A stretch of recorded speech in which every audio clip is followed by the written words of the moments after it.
አይበልባችሁና ዛሬ ላይ የግል ሆስፒታል የምትታከሙ ከሆነ የግል ጤና ተቋማት የምትታከሙ ከሆነ በተለይ አልጋ ይዛችሁ የምትታከሙ ከሆነ ራሳችሁን ቄራ እንደገባ በሬ መቁጠር አለባችሁ። እውነቴን ነው የምላችሁ። የተለያዩ ባለሙያዎች ሐኪሞች ይመጣሉ። ጥሩ ነው ክብካቤያቸው። ግን እያንዳንዷ ነገር ደረሰኝ ላይ እንደምታርፍ ግን ግንዛቤ ልትወስዱ ይገባል። ለምሳሌ መድኃኒትን እንኳን ብንወስድ በሲስተም መድኃኒት እንድገዛ ለራሳቸው ፋርማሲ ያዛሉ። ምን እያደረጉ ነው ያሉት? እዛ ፋርማሲ ትሄድና ራሱ ሆስፒታሉ ሴት ያደረገውን ፕራይስ ትነግርሃለች ፋርማሲስቷ። በዛ ዋጋ ትገዛለህ። አንተ የ500 ብር መድኃኒት 5000 ብር ልትል ትችላለች። ሰው የታመመበት ሰው ቀልብ የለውም። ቢኮዝ ገንዘብ ከታመመው ሰው በላይ አይደለም ብሎ ስለሚያስብ ትክክልም ስለሆነ እንደዛ ስላሰበ ግን መገፈፍ አለበት ብዬ አላስብም። ምክንያቱም ሆስፒታሉ ወይም የጤና ተቋሙና ፋርማሲው ፍቃዳቸው የተለያየ ነው። የተለያየ ፍቃድ ነው ያላቸው። ታማሚው መድኃኒት ከሌላ ፋርማሲ ሄዶ የመግዛት መብት አለ። ይሄን መብትህን ነው የሚነፍቅ። ቀይ መስቀል ሄደ መግዛት ትችላለህ። ከነማ ሄደ መግዛት ትችላለህ። በትንሽ ዋጋ ላገኝ እኔን አቅም እንትን የሚለኝ ስለሆነ የካፒታሊስት ዓለም ነው።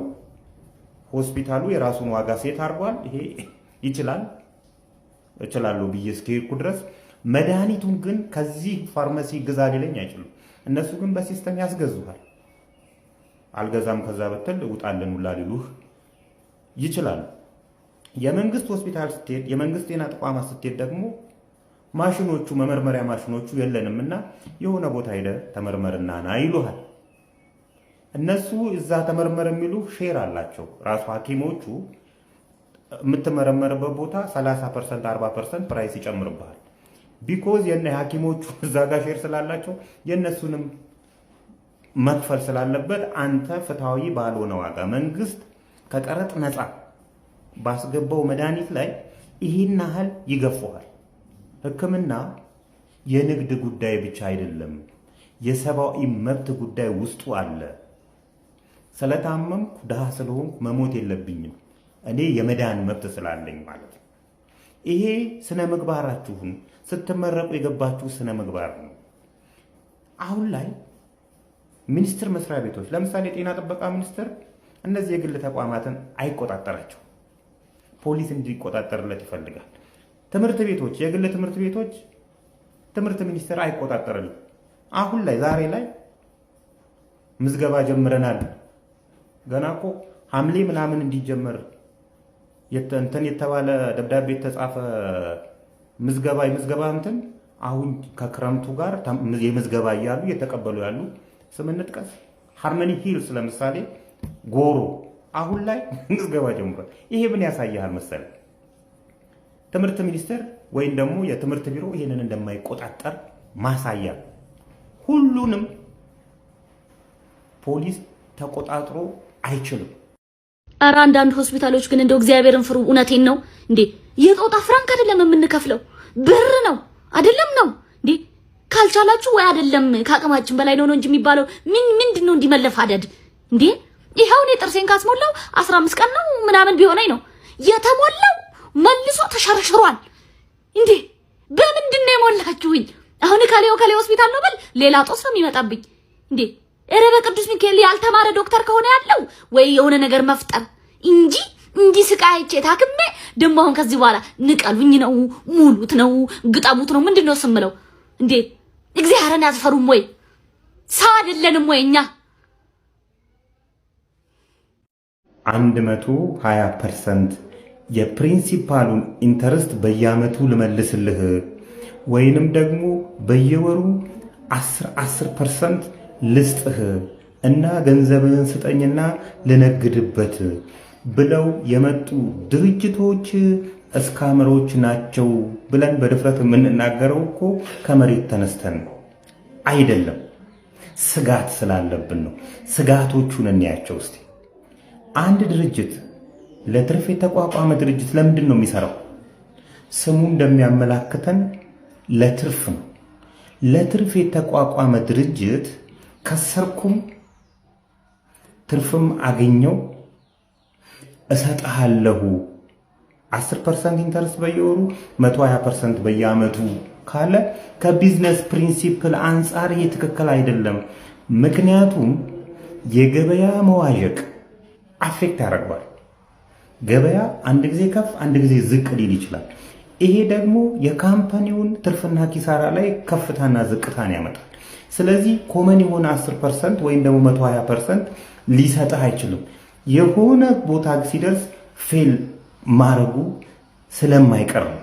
ሌላው እንደዚህ አይነት ካምፓኒዎች የፖንዚ እስካም ተምሳሌቶች ናቸው። ፖንዚ እስካም ምንድን ነው ካላችሁን፣ የሆነ ካምፓኒ የንግድ ሐሳብና የተወሰነ ገንዘብ ይዞ ይመጣል።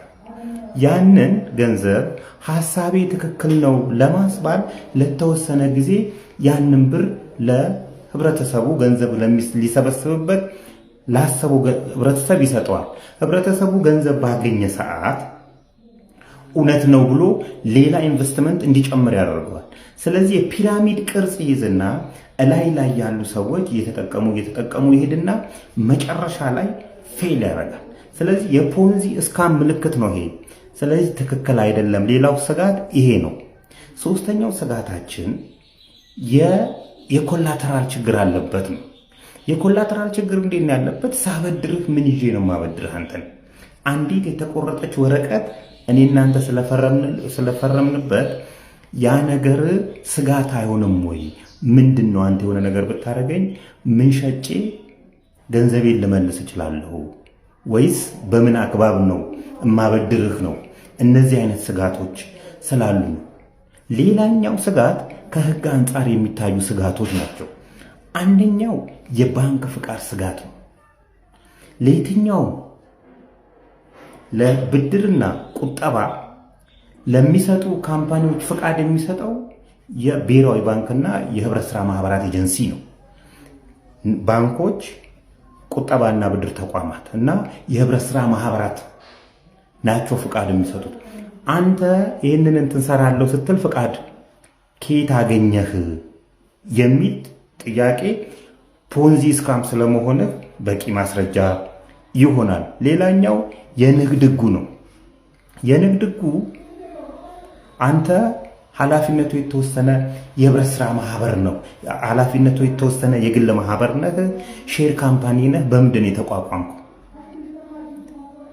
ኃላፊነቱ የተወሰነ የግል ማህበር ከሆንክ በግልጽ ማስታወቂያ ኑና ግቡና ብር ሰብስብ የምትልበት ፍቃድ አልተሰጠህም። አክሲዮን ማህበር ከሆን መሰብሰብ ትችላለህ።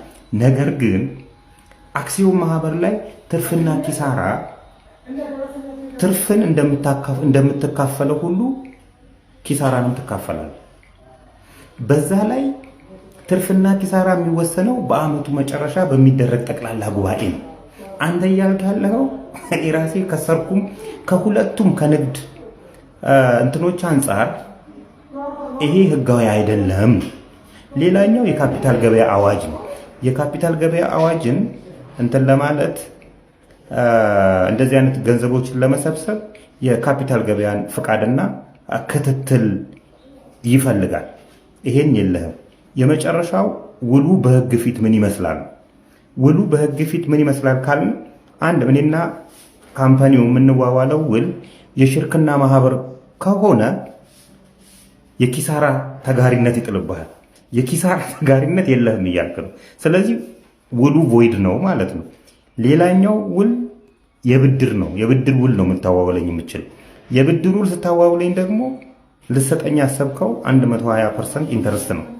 ይሄ ደግሞ በህግ ፊት የተጋነነ ኢንተረስት በመጫን ቮይድ ያደርገዋልና ዲፍኔትሊ እንደዚህ አይነት ካምፓኒዎች እስካመሮች ናችሁ። ለዛውም የፖንዚ እስካመሮች ናችሁና ኃይል